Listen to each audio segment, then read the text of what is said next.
today we're making Southwestern style pulled beef, and we thought it would be fun to turn it into a kind of contest. So Maggie's gonna do it in her slow cooker, and Mom's gonna do it in the oven, and I'm going to decide which one tastes better. I recently got a slow cooker because all my friends were raving about their slow cookers and what they were making and all these delicious recipes. Now, I've tried a lot of slow cooker recipes, some better than others, but this one is absolutely delicious and so easy.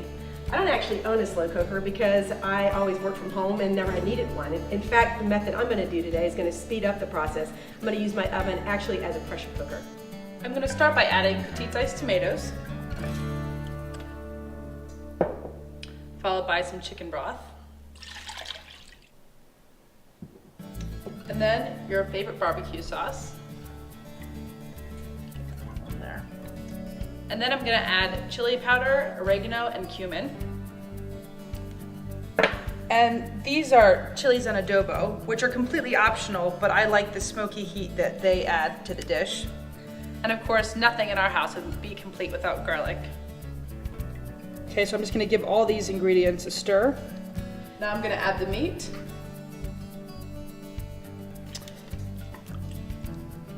Just push it down. Followed by some salt and pepper. Just put the lid on. My crock pot has these handy little handles which seals it all in. And then I'm just gonna put it on low. I'm adding all the same ingredients that Maggie added to her roast. The only difference between ours is that I seared mine or browned it on top of the stove. Because I can, and because I actually think it tastes better.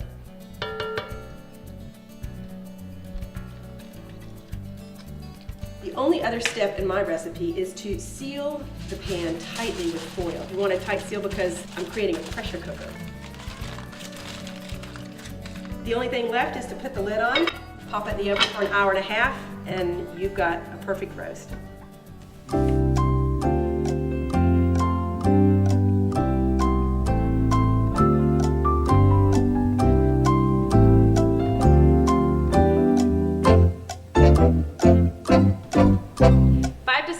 Later, and it's time to pull the meat. So ladies, show me your fall apart tender goodness.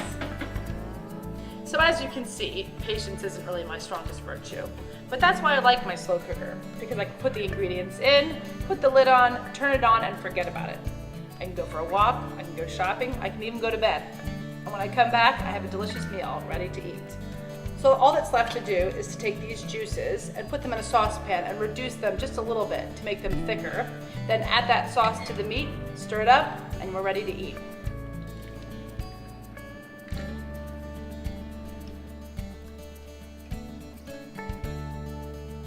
Patience isn't one of my virtues either. This is why I like the hour and a half method. As you can see, my juices are already pretty thick, but if you want them reduced a little bit more, just take the pot back over the stove and take it down a little bit.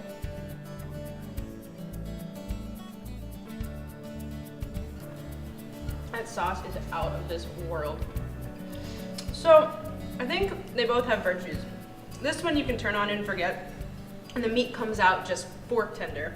And this one makes an hour and a half, no problem, and an incredible, incredible sauce. Well, thanks for watching. We'll see you next week. In the meantime, for more recipes and videos, Head over to 3minutecooks.com.